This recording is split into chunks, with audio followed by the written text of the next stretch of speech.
as I mentioned, how Leisman characterized this, the Fed moving closer to the market rather than the other way around. Would you agree with that? Do you see cuts, and several of them next year, for the right reasons?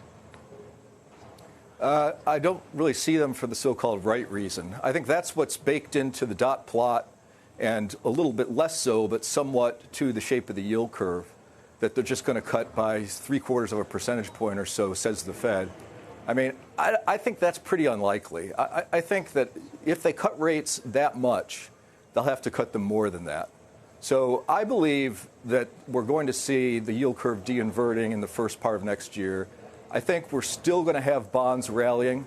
We've broken down below the trend line on the 10-year Treasury yield that goes back a couple of years, and there's a lot of room below it. I would guess that we will see the 10-year Treasury yield in the low threes sometime next year, and that would be consistent, in my view, only with the Fed cutting more like, I don't know, 200 basis points or even more next year.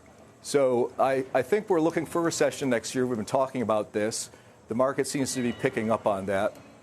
And we're starting to see the good part of the pivot from the Fed, which is relaxation of financial conditions.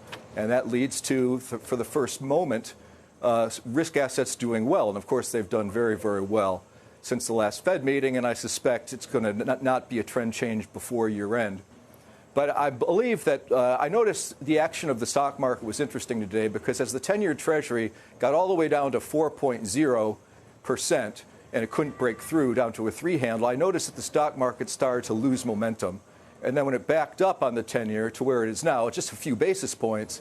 But there's something about if you break below 4 on the 10-year that I think it almost sounds like a fire alarm going off relative to the economy. And I think we might start to see the correlation of strong bonds and strong equities start to break down.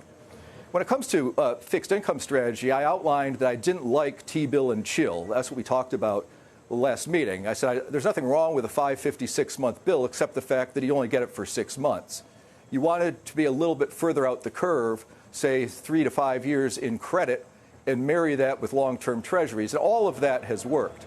And I think that it's likely to continue to work in the new year. We have been advocating strongly for this type of a strategy, and we've gotten a lot of interest from large institutional clients. And one of them called, that was about to pull the trigger maybe 2 weeks ago, called us today and said, gee, did we miss it?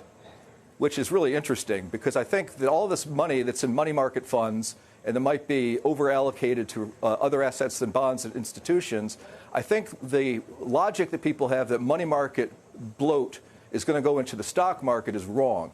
I think it's unlikely for investors to go from risk-free 6-month T-bills to the Magnificent Seven at massive PEs and all-time highs on the Dow Jones Industrials. I think they're much more likely to go from their mountain of cash in T-bills into bonds.